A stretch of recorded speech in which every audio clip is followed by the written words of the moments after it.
Hello friends. हमारा आज का टॉपिक है ऑब्जेक्टिव्स ऑफ मैनेजमेंट। एक ऑर्गेनाइजेशन के जो मैनेजियल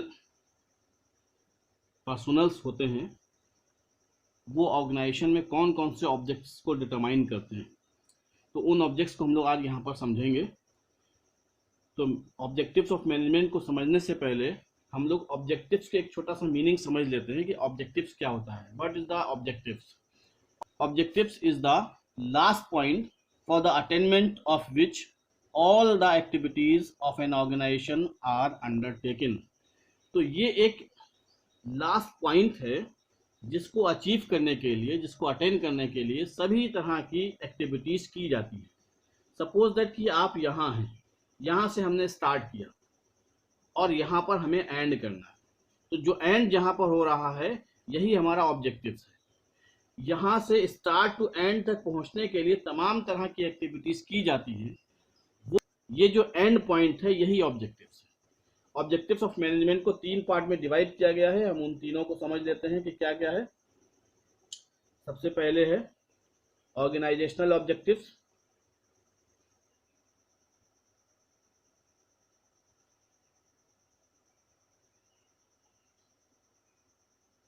सेकेंड पॉइंट यहाँ पर है सोशल ऑब्जेक्टिव्स,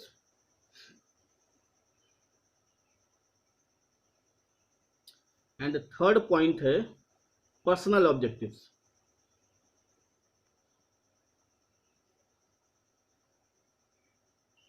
कंपनी के मैनेजमेंट ने कंपनी के ऑब्जेक्ट्स, ऑर्गेनाइजेशनल के ऑब्जेक्टिव्स को 3 पार्ट में डिवाइड किया है। Organisational objectives, social objectives and personal objectives. तीनों के अपने अलग अलग कैटेगरी के हैं, तीनों के अलग अलग मीनिंग है। पहले हम लोग समझ लेते हैं ऑर्गेनाइजेशनल ऑब्जेक्टिव्स क्या होता है। ऑर्गेनाइजेशन से रिलेटेड जो ऑब्जेक्टिव्स डिटरमाइन किए जाएंगे, ऑर्गेनाइजेशन से रिलेटेड, ऑर्गेनाइजेशन में उस ऑर्गेनाइजेशन के स्टेक होल्डर्स आते हैं। स्टेक होल्डर्स में कंपनी के इन्वेस्टर्स होंगे, उस ऑर्गेनाइजेशन के इन्वेस्टर्स होंगे और डिफरेंट पार्टीज होंगी, शेयर होल्डर्स होंगे, इन्वेस्टर्स होंगे, टॉप मोस्ट ऑफिसर्स होंगे, बोर्ड ऑफ डायरेक्टर्स होंगे। तो तमाम तरह के इसमें स्टेक होल्डर्स आते हैं। उनसे रिलेटेड जो ऑब्जेक्टिव्स होंगे वो ऑर्गेनाइजेशनल ऑब्जेक्टिव्स में आएंगे। सोशल ऑब्जेक्टिव्स सोसाइटी से रिलेटेड, जिस सोसाइटी में वो ऑर्गेनाइजेशन स्टेबल किया गया है उस सोसाइटी की कुछ अपने इंटरेस्ट होते हैं जिनको सेफ रखना होता है, तो उससे रिलेटेड कुछ ऑब्जेक्टिव्स होंगे, उनको हम लोग सोशल ऑब्जेक्टिव्स की कैटेगरी में रखेंगे। और उस ऑर्गेनाइजेशन में वर्क करने वाले कंपनी के एम्प्लॉइज, कंपनी के वर्कर्स, उनसे रिलेटेड कुछ ऑब्जेक्टिव्स होंगे, उसको पर्सनल ऑब्जेक्टिव्स की कैटेगरी में रखा जाता है। तो सबसे पहले हम लोग यहाँ पर ऑर्गेनाइजेशनल ऑब्जेक्टिव्स को डिफाइन करते हैं।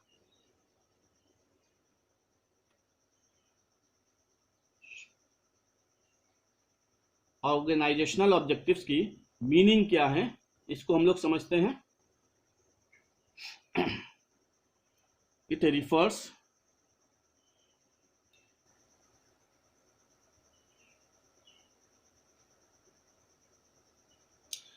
जैसा हमने पहले भी बताया कि एक ऑर्गेनाइजेशन में कई सारे स्टेक होल्डर्स होते हैं।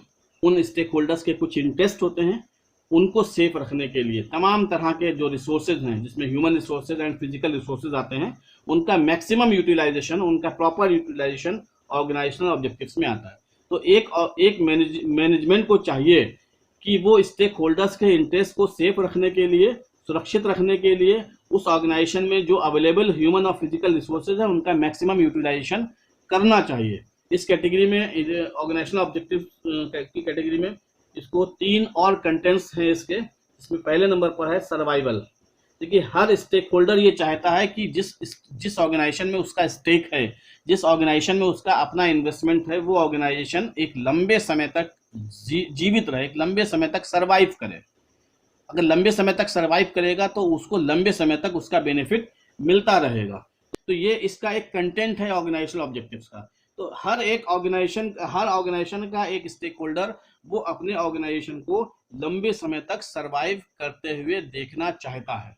नेक्स्ट पॉइंट हम रखते हैं इसमें प्रॉफिट। देखिए, जितने भी स्टेक होल्डर्स हैं उनको ये मालूम है कि प्रॉफिट जो है वो उस ऑर्गेनाइजेशन में बहुत इंपॉर्टेंट रोल प्ले करता है।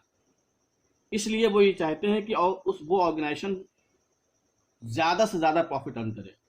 तो मैनेजमेंट को ज़्यादा से ज़्यादा प्रॉफिट अर्न करने के लिए सभी तरह की एक्टिविटीज़ करना चाहिए, हर वो एक्टिविटीज़ को फॉलो करें जिससे कि उस ऑर्गेनाइजेशन का प्रॉफिट ज़्यादा हो और उस ऑर्गेनाइजेशन के स्टेक होल्डर्स को फ़ायदा मिले। Third point, growth. Growth means development. Development means increment in the strength of employees, increase in the volume of sale, increase in the volume of profit, different unit establishment of different units, अलग अलग units को stable करना, अलग अलग शहरों में, अलग अलग देशों में अपने उस ऑर्गेनाइजेशन की तमाम ब्रांचेस को ओपन करना, स्टार्ट करना, ये ग्रोथ होता है। तो हर स्टेक होल्डर, जितने भी स्टेक होल्डर्स होंगे ऑर्गेनाइजेशन के, वो ये चाहेंगे कि जिस ऑर्गेनाइजेशन में उनका अपना इंटरेस्ट है वो ज़्यादा ग्रो करे। तो मैनेजमेंट को ये चाहिए कि वो प्रॉफिट का मैक्सिमम यूज उस ऑर्गेनाइजेशन को ग्रो करने में करे, जहां तक पॉसिबल हो वो ऑर्गेनाइजेशन को ग्रो करने के लिए तमाम तरह की एक्टिविटीज करते रहना चाहिए। ओके, ये आपका ऑर्गेनाइजेशनल ऑब्जेक्टिव्स की कैटेगरी आ गई। सेकंड हम लोग लेते हैं social objectives.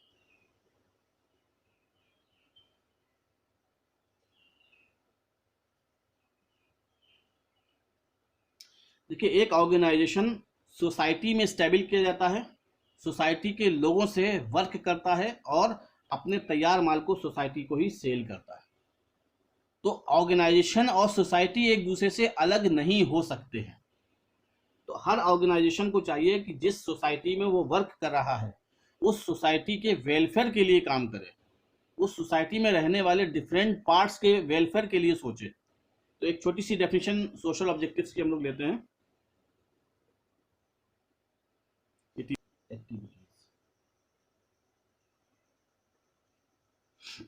It refers to the considering of the interest of society during managerial activity।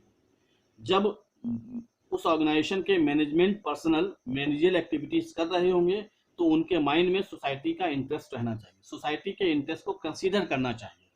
Society के बहुत सारे इंटरेस्ट होते हैं, कौन कौन से इंटरेस्ट कंसीडर किए जाने चाहिए उसको हम लोग यहाँ पर लिख लेते हैं। देखिए, उसको धीरे धीरे एक्सप्लेन करते हैं हम लोग। सबसे first is to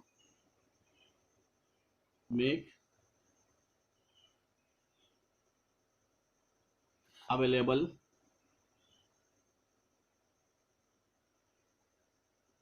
employment opportunities.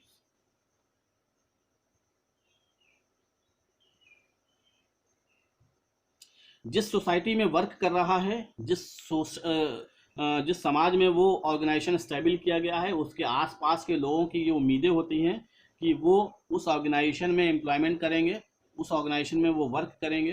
तो तमाम जितनी भी एक्टिविटीज़ हैं मैनेजरियल एक्टिविटीज़, उसको करते वक्त वो मैनेजमेंट को ये चाहिए कि उस सोसाइटी के लोगों के लिए ज़्यादा से ज़्यादा एम्प्लॉयमेंट अपॉर्चुनिटीज़ प्रोवाइड करें। अगर एम्प्लॉयमेंट अपॉर्चुनिटीज़ प्रोवाइड होगी तो उस सोसाइटी के लोगों को अच्छा फील होगा, उनको ये लगेगा कि हाँ, अगर हमारे सोसाइटी में ये, हमारे समाज में ये स्टेबल किया गया है तो हमारे लिए भी उन्होंने कुछ सोच रखा है। नेक्स्ट पॉइंट,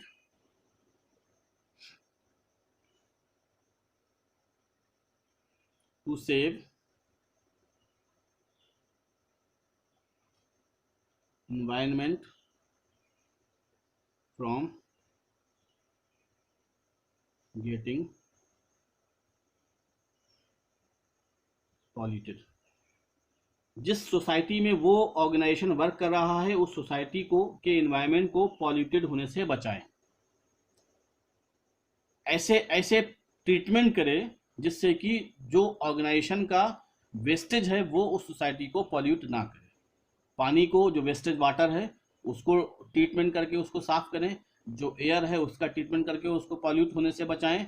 ठीक है, जो आसपास की लैंड है उसको भी पॉल्यूट होने से बचाना चाहिए। ऐसी उम्मीद उस सोसाइटी के लोग उस मैनेजरियल एक्टिविटी, मैनेजरियल पर्सनल से करते हैं। Third point, to contribute in improving living standard. Living standard को इम्प्रूव करने के लिए तमाम तरह के कंट्रीब्यूशन उस ऑर्गेनाइजेशन को देना चाहिए। जिस सोसाइटी में वो ऑर्गेनाइजेशन वर्क कर रहा है उस सोसाइटी के लिविंग स्टैंडर्ड को इम्प्रूव करना चाहिए, करने का प्रयास करना चाहिए। लिविंग स्टैंडर्ड कैसे इम्प्रूव होता है, उस ऑर्गेनाइजेशन के आसपास की रोड बढ़िया बना दें, उस ऑर्गेनाइजेशन के आसपास कुछ स्कूल, कॉलेजेस, हॉस्पिटल्स, लाइब्रेरी बनवा दें, उस ऑर्गेनाइजेशन के आसपास एक पार्क बनवा दें जिसमें कि सोसाइटी के लोग आकर बैठें और उनको एक साफ और स्वच्छ हवा मिले। तो आसपास के लोगों को स्टैंडर्ड को इम्प्रूव करने का प्रयास करना चाहिए। ठीक है, ये थर्ड पॉइंट अब हम लोग लेते हैं पर्सनल ऑब्जेक्टिव्स। पर्सनल ऑब्जेक्टिव्स में बताया गया कि उस ऑर्गेनाइजेशन में जो लोग वर्क कर रहे हैं, जो एम्प्लॉयज वर्क कर रहे हैं, उनके इंटरेस्ट को सेफ रखने के लिए उस ऑर्गेनाइजेशन के मैनेजमेंट को तमाम तरह की एक्टिविटीज करनी होती हैं जिससे कि एम्प्लॉयज सेटिस्फाई रहे और मोटिवेटेड होकर वर्क करे। एक छोटी सी डेफिनेशन लेते हैं यहाँ पे हम लोग। It refers to the respect to the employees of the organization। तो ये पर्सनल ऑब्जेक्टिव्स में क्या कह रहे हैं?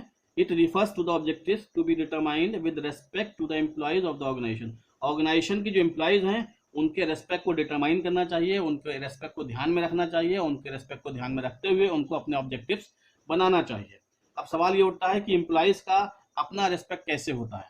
देखिए, एम्प्लॉयज बहुत सी उम्मीदें लगाकर उस ऑर्गेनाइजेशन से काम करता है। अगर वो उम्मीदें उस ऑर्गेनाइजेशन से पूरी होंगी तो वो एम्प्लॉयज उस ऑर्गेनाइजेशन को छोड़कर कभी नहीं जाएगा, उस ऑर्गेनाइजेशन के वेलफेयर के लिए हमेशा काम करता रहेगा, मोटिवेटेड होगा और ज़्यादा मन लगाकर काम करेगा, प्रॉफिट ज़्यादा से ज़्यादा अर्न करके देने की कोशिश करेगा। तो यहाँ पे इसके अंदर 3 कंटेंट हैं, इसको भी देख सकते हैं कौन कौन 3 कंटेंट हैं।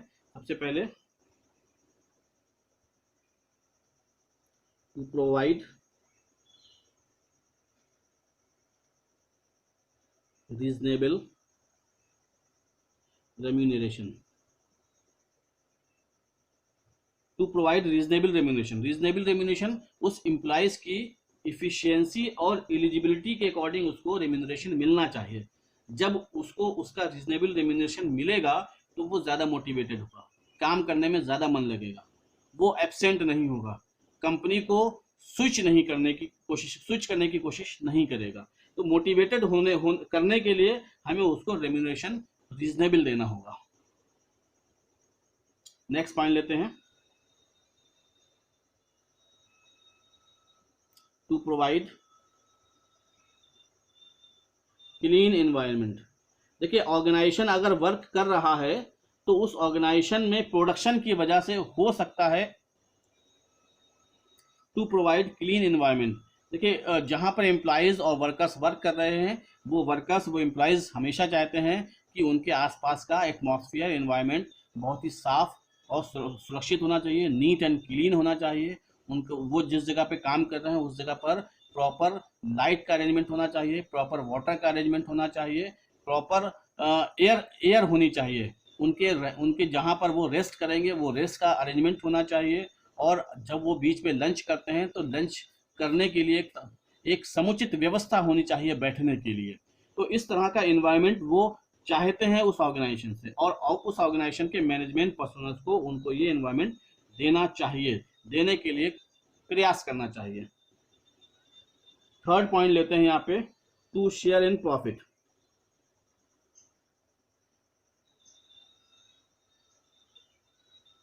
देखिए, हम ऑर्गेनाइजेशन के एम्प्लॉयज़ को तमाम तरह से मोटिवेट कर सकते हैं, उनको रीजनेबल रेम्यूनरेशन दे सकते हैं, उनको तमाम तरह की फैसिलिटीज़ दे सकते हैं। और दूसरा एक और तरीका हो सकता है कि उनको उस ऑर्गेनाइजेशन के प्रॉफिट में शेयर दें। कंपनी के एम्प्लॉयज़ ये चाहते हैं कि कंपनी ने, ऑर्गेनाइजेशन ने जो वर्क किया, जो प्रॉफिट अर्न किया, उस प्रॉफिट में उनकी भी हिस्सेदारी हो। तो अगर पॉसिबल हो तो उस ऑर्गेनाइजेशन के मैनेजमेंट पर्सनल्स को ये चाहिए कि अपने एम्प्लॉयज़ को प्रॉफिट में हिस्सेदारी दें। प्रॉफिट में हिस्सेदारी देने से वो एम्प्लॉयज़ मोटिवेटेड होंगे, ज़्यादा प्रॉफिट अर्न करने का प्रयास करेंगे। जब उनको ये मालूम होगा कि उनके उस ऑर्गेनाइजेशन के प्रॉफिट में उनका भी हिस्सा है तो वो ज़्यादा से ज़्यादा प्रॉफिट अर्न करने का प्रयास करेंगे। तो ये हमारे ऑब्जेक्टिव्स ऑफ मैनेजमेंट थे। कैसा लगा हमारा आज का टॉपिक? अब हम लोग अगले टॉपिक की तरफ कल मिलते हैं। Thank you.